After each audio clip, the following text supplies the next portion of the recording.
وهتحط رجل على رجل وتتكلم، الناس بتسمعك. استاذ محمد، انا حابب اقول لك انت كده انت ظلمت نفسك وظلمت الكلام. يلا بينا نشوف الحلقه. كام يوم اتفاجئنا بتصريح للفنان الكبير الاستاذ محمد صبحي، اكاد ان ارى انا شخصيا ان هو شديد اللهجه عن مدار ال10 سنوات وخارطه الطريق اللي لم تؤتي ثمارها. الراجل بمنتهى البساطه عبر عن رايه، كان ده واتكلم عن انجازات وعن حاجات اخطاء اتعملت لم تؤتي ثمارها ولم تضعنا على المسار السليم. انتقد ده وانتقد ده، ومن ضمن قال انا احب الرئاسه واحب الحكومه، وترجى الرئيس ان هو يدي فرصه لمرشح جديد يتقدم ويتولى زمام البلاد، يمكن يكون عنده خطه تنهض بالبلد. وهو الراجل ما غلطش في ده. كان الغريب بالنسبه لي انا وبالنسبه لناس كتيره، وكان ده حديث مواقع التواصل الاجتماعي في الكام يوم اللي فاتوا، عن ان الاستاذ محمد تاني يوم او تقريبا في نفس الليله ظهر لنا كده تقريبا، وتحت عينيه كان ازرق شويه كده، والنضاره دي كان فيها شرخ معرفش ليه، ورد في كلامه وقال ان الناس اجتزأت حاجات من الحديث بتاعي من البث المباشر.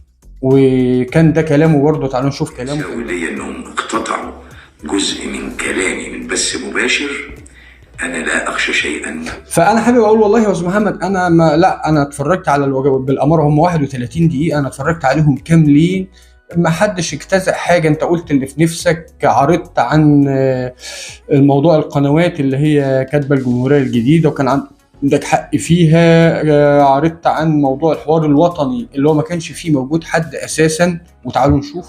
الاستاذ محمد صبحي انا اعرفه على المستوى الشخصي من زمان وبتابعه، راجل محترم، راجل فنان عظيم، وبحترمه على المستوى الفني والشخصي والثقافي والعلمي. وهو ضمن الاستاذ محمد صبحي اتعرض عليه وزارة الثقافة 4 مرات ورفض لحكمة في نفسه. خليني ارجع اقول، الناس طبعا كان طبيعي جدا انها تندهش وتستغرب انك فجأة كده رديت في كلامك ده، انت بل نفيته تماما، قلت انا عايز القيادة، انتوا اجتزأتوا كلام معين، وانا عايز القيادة وعايز الجيش وعايز الله. امال فين كلامك يا عم بتاع امبارح؟ قصوا كلامي وانا ما قلتش كده. الحقيقة هو ما استناش لبكره، ما خيبش ظني فيه. طيب انا خليني يا استاذ محمد استشهد بمسرحياتك انت اللي قدمتها على خشبة المسرح. يعني في مسرحية هنعرض منها جزء بسيط اللي حضرتك كنت بتقول فيها او شايف ان النظام هو السلطة، هو كل شيء، هتنتخبني هتبقى حبيبي. أنت من المؤيدين. اذا كانت دي رؤيتك للامور. حتى في المسرح قديما، قبل حتى الرئيس عبد الفتاح السيسي وقبل الرئيس محمد مرسي وقبل ده، الكلام ده كان ايام الرئيس الله رحمه الله عليه الرئيس مبارك. ليه يا جماعه احنا بنشوف ان الرئيس سلطان لا قبله ولا بعده، ان الرئيس يعني كرسي يعني موجود عليه طول عمره، ان الرئيس يعني لو المده 4 سنين هنخليها 30 سنه؟ ليه؟ وليه في نفس الوقت بنستغرب ان الدولار بيزيد وان الاجانب بتتطور واحنا اقتصادنا بيقل والجنيه بتاعنا قيمته بتقل بالتالي معاه؟ لان الناس دي جورج بوش وغير دول ناس عملوا اقتصاد كبير وعلوا في البلد ونموا في البلد، ومع ذلك خد ال4 سنين بتاعه وتوكل على الله. يجي غيره ياخد ال4 سنين بتوعه ويتوكل على الله. فبنجرب وكل واحد بيقول الفكر الجديد بتاعه. ليه احنا الكرسي بالنسبه لنا مدى الحياه؟ يعني ليه انت معايا تبقى حبيبي، انت ضدي تبقى عدو؟ ايه معايا وايه ضدي؟ احنا كلنا مع مصر.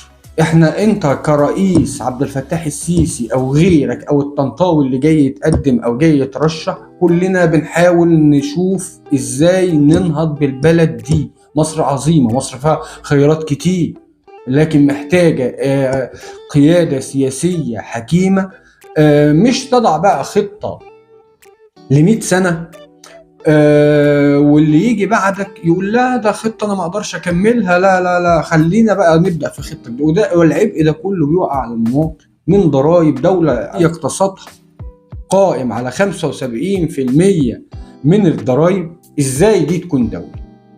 يعني هاتولي دولة في العالم اقتصادها ومرتباتها اللي بتندفع وبتاع قائم على 75% من الضرائب، وكمان الراتب بتاع الموظف لا يواكب الزيادة اللي بتحصل أو انخفاض الجنيه. وخلينا نرجع تاني للأستاذ محمد صبحي، حتى لو رجع في كلامه نتيجة ضغوط فهو قال بصراحة اللي جواه. ولو رجعنا لمسرحيتك اللي احنا لسه عارضينها دلوقتي اللي انت كنت بتتكلم فيها عن الحكام العرب، فتعالى نتكلم برضو ونشوف لو انت حابب القيادة ازاي ممكن انا عايز اقول ايه، انتوا اللي هتبنوا مصر، في غيركم هيبنيها؟ لا والله، لا والله. حلقتنا النهارده كانت حلقه سريعه، اتمنى انها تعجبكم، وحابب اقول يا ريت اللي مش مشترك في القناه يشترك فيها ويفعل جرس الاشعارات عشان يوصلك كل جديد. دي الحلقه الثانيه من برنامج احنا عاملينه على القناه جديد، اتمنى ان هو يعجبكم بعنوان كومنتات فرحات. يا ريت يا جماعه تكتبوا في التعليقات مقترحات جديده او تعديلات في الفيديو اللي احنا بنعمله. اشوفكم على خير الحلقه الجايه، وتصبحوا على خير.